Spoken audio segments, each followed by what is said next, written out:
and today we are making a mock-up for a 19-teen summer dress.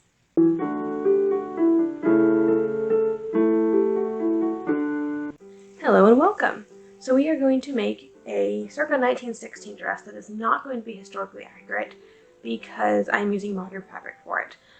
This is going to be for the rehearsal dinner, and so it's technically a history-bounding dress, not actually a historical garment, which I know we usually do historical stuff on this channel. This is still historically inspired, so I'm going to go ahead and include it. And also, I've been doing a lot of the wedding projects on the channel, so I decided I'd go ahead and include it. Although I don't typically include my modern projects on this channel, it's mostly the historical stuff. But because it's historically inspired, we're going to go ahead and include it. So I am using Wearing History's Eloise dress, which is a circa 1916 pattern. And so I have the skirt. It's a giant skirt piece. And this is only half of it, technically, so the front's on the fold. So the skirt's all in one piece. There's just a seam in the center back, which is really cool. A lot less work, in my opinion. So, but this is the fabric. It's like a denim, and it has this beautiful embroidered design on it. The problem is I thought it was like 60 inches wide. It's not. It's 45. And so what we're going to have to do is make it a tiered skirt. We're going to do, because it's not long enough. I mean, it is technically long enough, but you would see the embroidery on the other side, which I don't want. I'd rather do 2 layers of this on the bottom. So that's what we're going to do. So what I've done already, I haven't sewn it together yet, but what I did is I took this piece, and it turns out that this skirt is exactly 53 inches wide. Of course, it's doubled because that should be on the fold. So it's really like 100 and, what would that be, 102? No, sorry. 112. No, that should be 106. So 106 inches. And then when I did that, I just folded it in half and I ripped it half this direction. So now I have 2 panels. Now, of course, one of those is going to be at the very top, and it's going to be my top layer. The other one I need to make longer. And because this is going to be covering it, I went ahead and cut some just plain white fabric. I'm going to stitch it to the very top of the bottom panel where it'll be hidden. And that way I'll get a double layer skirt that's long enough. So what I need to do first is go ahead and sew the 3 pieces, because I had to do it in panels, the 3 pieces of the white underskirt. And then I can go ahead and stitch that to the bottom half of this. At which point we can put the 2 skirts together. Go ahead, because that's on the slope over there. That top bit of the skirt is on a slope. So I need to go, once I have it all lined up and even on the bottom, I need to go ahead and cut that slope out of the skirt pieces. So I think I'm just going to sew the bottom skirt together, and then it may actually, yeah, and then we'll cut it to pieces, and then we'll sew the back seams and basically have a finished skirt before I start with bodice. Alright, so yes, we're going to use the 1907 machine. And we're going to sew the backs. I'm going to sew them separately.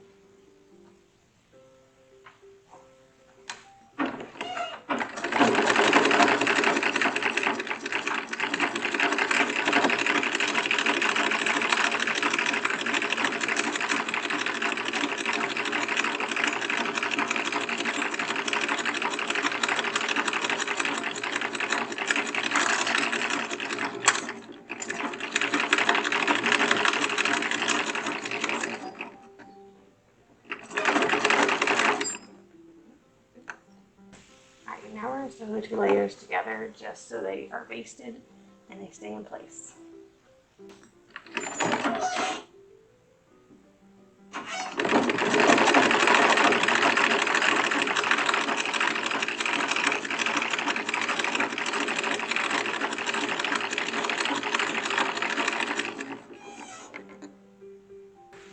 Okay, so I cut out the bodice, and so I think the next step, I didn't quite get, I wanted the back to be no border whatsoever, and I just slightly missed it here and here, more so in here, so it kind of irritates me, but they weren't even, so there's no way I could have done it any other way.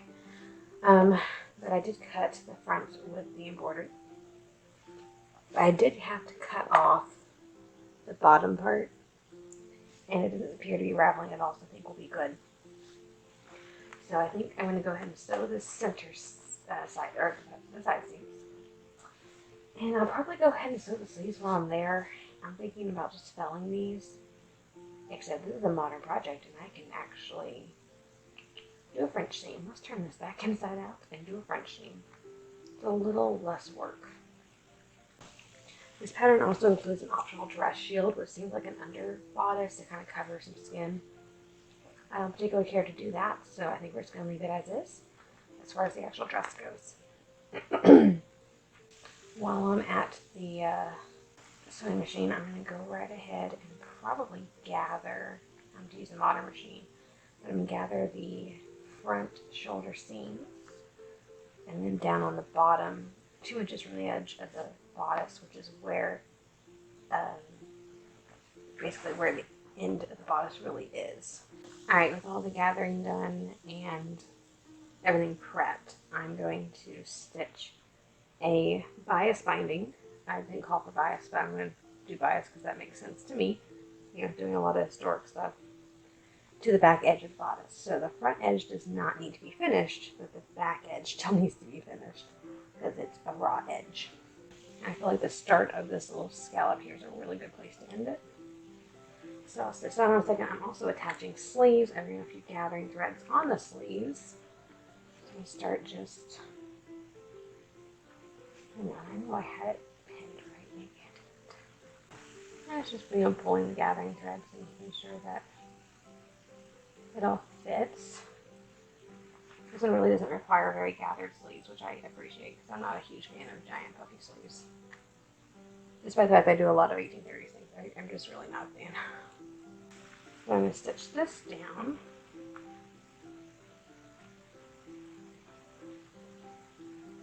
And then I think we got to figure out what's going on with the waist at this point. I'm not quite understanding the directions. I think I need to read them again. But there's a waist stay and there's a skirt that of course we already have done.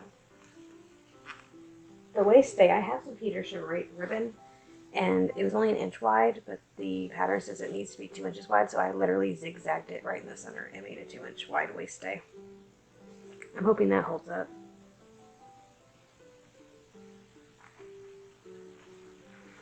But I don't know what to do with that yet, so we'll come back and intervene before I get to that point. I just need to sew this down, get that back edge finished, and then get these sleeves in. So far it's going together really quickly though, so I'm happy with that because I have a lot of projects I need to get done. But yeah, it's going together pretty quickly. Alright, I am working on this waist stay. And so it gets stitched on from the center front, the sides, and the back. And of course the whole thing is just gathered to fit it. So I kind of have it attached. I do need to pull this one last remaining gathering thread on this side. Hopefully without ripping the gathering thread. I've ripped, not ripped, but I guess I've broken a couple of gathering threads so far. So I'm trying to be extra careful. Yeah, it just gets gathered to fit, and then I will stitch it an 1/8 inch from this end and 1/8 inch from that end, and we will have a waist stay attached. So then it's just attaching the skirt and the bodice, which in theory shouldn't take very much time. Oh, I broke it again. I've been doing that a lot lately. It's usually right around this side seam. I think I broke both side seams on, I think, all 4. No, I think only 3 sides. Like as far as the top and the bottom goes. Basically, you just want it to fit. So yeah, I'll stitch this down. We'll have a finished bodice. Well, I gotta do the hooks and eyes and like the little pieces. That's not a big deal though, so I'm not concerned about that part. That should be pretty simple. Alright. Get a good stitch that on, and then we'll figure out this whole skirt situation. Here it is. So I love this dress. It turned out so cute. And this is technically the mock-up. So the mock-up turned out amazing. And so I get to continue wearing the mock-up. But there are a few things I'm going to change for the next one. So I have this really pretty pink embroidered fabric that's much more historically accurate that we're going to use for the next dress in this pattern. And the bodice is basically the same. I like the sleeves. I like the 3/4 sleeve. It actually looks really nice. The only thing I'm going one change is how the staying skirt's attached.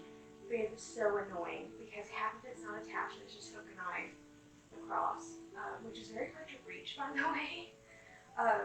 It's hard to do the button myself. I have to have help to get in and out of this dress, which is not ideal. I'd rather do it myself.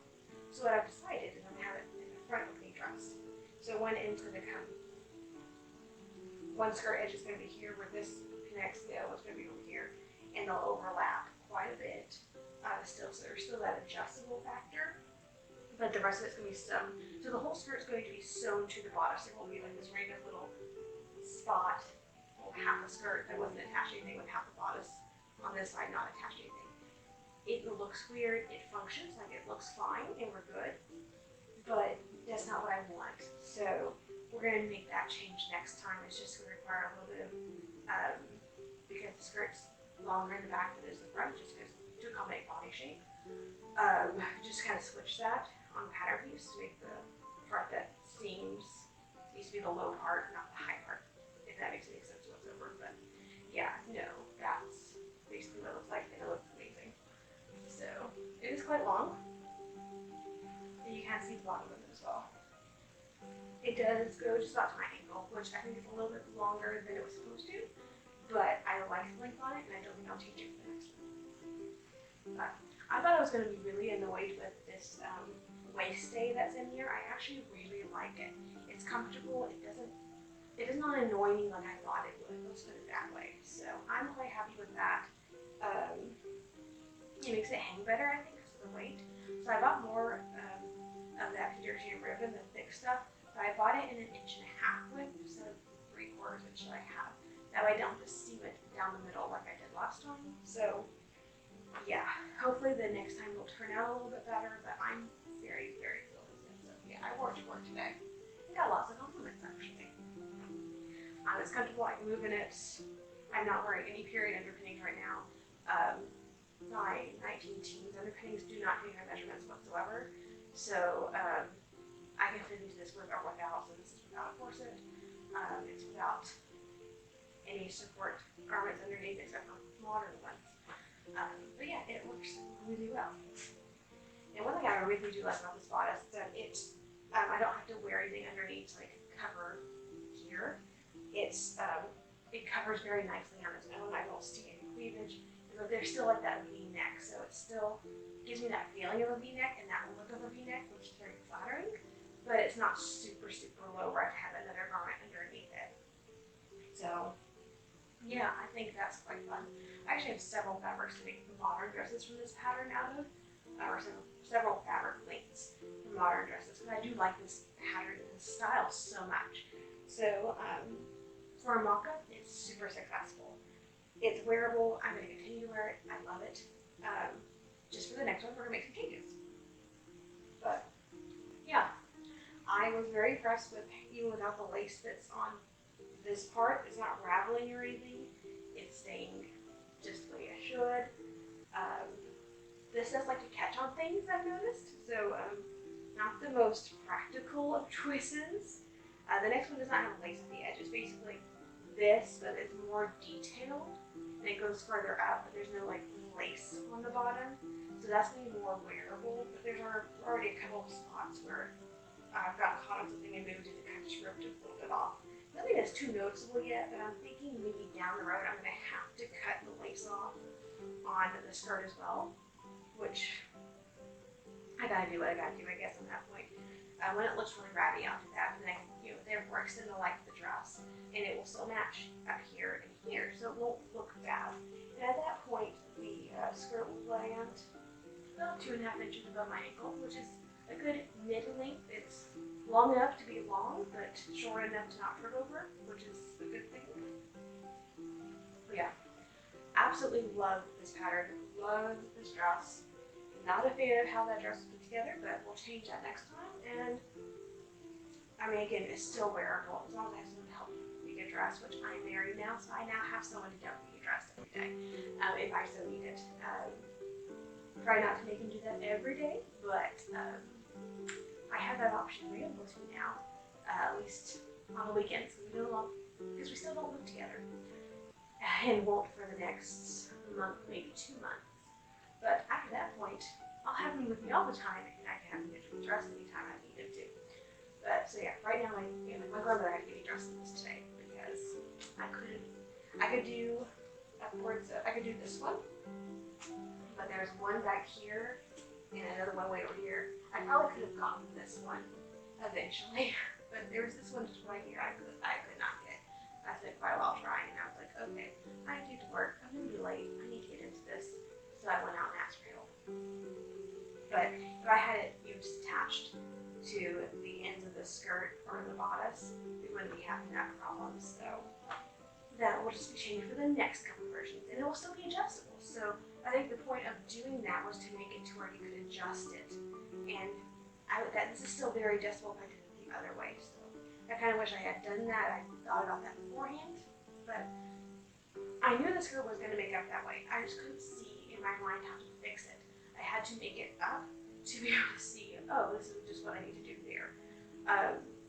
Usually I can't see that sort of thing. I think I was a little stressed, and it was right before the wedding, and I did wear this as a rehearsal dress, by the way. So yeah, I was having a lot of things to do that week, and I wasn't really up to thinking through all of that.